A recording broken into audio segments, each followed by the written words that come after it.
Has anyone heard of brain waves? Different types of brain waves. Okay. So these days scientists are trying to measure the type of brain waves we are having. Okay. So you have got beta brain waves, you have got alpha brain waves. Okay, then you have got theta brain waves. Then you have got delta. Then you have got gamma. Wow, so many different types of brain waves.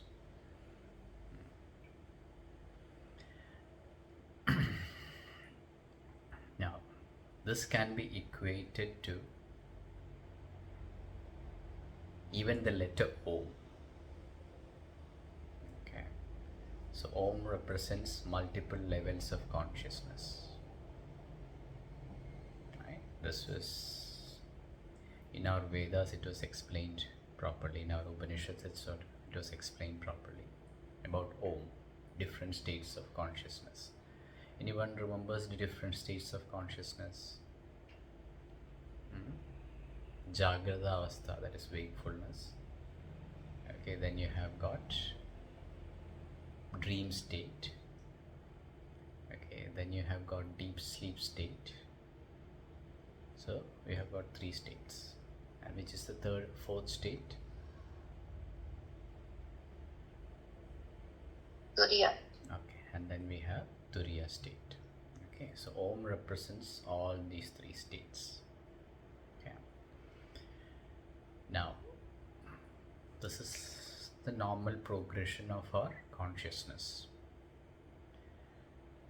Now, in Patanjali's Yoga Sutras, you have got different techniques used to achieve this.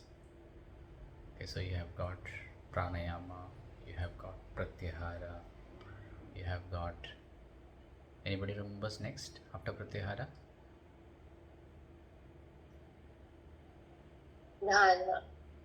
Dharana, dhyana, samadhi.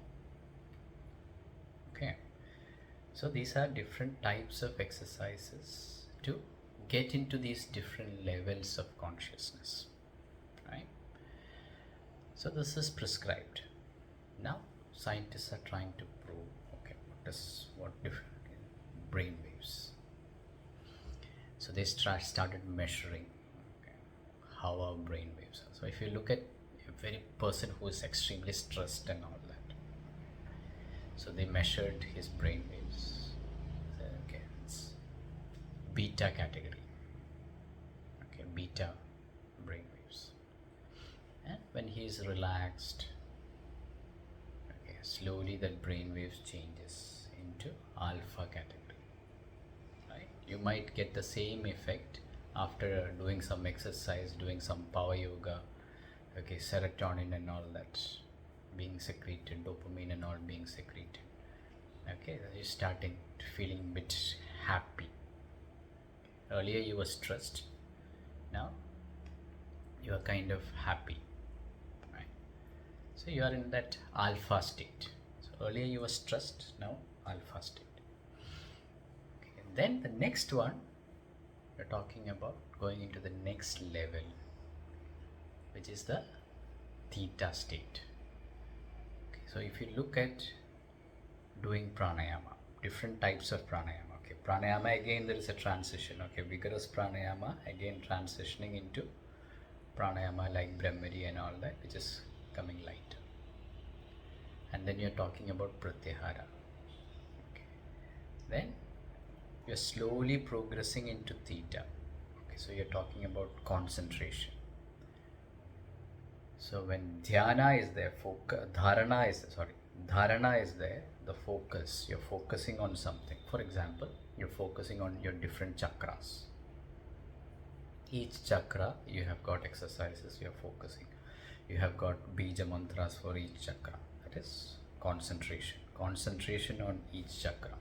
When you're concentrating on each chakra, okay, slowly, your brain waves are changing. From the alpha state, it is changing to the theta state. Okay, then it takes some time. Okay, that change happens. Theta state. and then you get more and more deeper into your meditation. Okay. So that becomes what you call as dhyana. So in dhyana, so you are in deep meditation, you are in delta state. Okay, from theta, which is just focus, then you are slowly moving into the delta state. Okay, and from delta state, normally it takes a long time. Okay, for most of the people, this delta state dwells for a long time. Then you come into something called gamma state. Gamma state is what we call as samadhi. Okay, so you might be thinking that okay, the frequency might be reducing, reducing, right? From the beta state where the frequency was really high and slowly reducing. Actually, when you look at the gamma state, the brainwave frequency is quite high, even compared to the beta state. Okay, that is, your awareness becomes hyper. Your awareness becomes hyper. You become connected to everything, right? In that samadhi state, you become super aware. Right? You might be sitting idle, doing nothing, your body is not moving, nothing, but you become super aware of everything. You become one with that universal consciousness. Okay, so that is what we call as the gamma state. Now, to achieve the gamma state is very difficult. Okay, a lot of us take years and years of practice, probably not even in this Janma. Okay, different. We might have to be reborn to reach that state, but that is the progression. And all the exercises which we are doing can be now scientifically measured. Okay, scientifically measured. It is not hocus pocus anymore. Earlier we used to say, oh, you do pratyahara, you do dharana, you do dhyana, do samadhi. And it was not easily explainable or understandable, the difference between. Even now, all of you will be a bit confused about what is the difference between dharana, dhyana, samadhi. Big confusion. Right. Now science is actually proving what is the difference. Okay, the difference is in the brainwave activity. Right, slowly from dharana, which is theta, it is going into delta and it is going into gamma. Right, that is from theta, it slowly moves into delta, and then slowly it moves into gamma. So it's all proven. So each of these things is something which you can now start relating.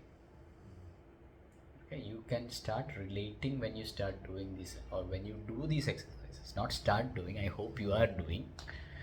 Okay, when you are doing these exercises, you can start relating this to the brain frequency.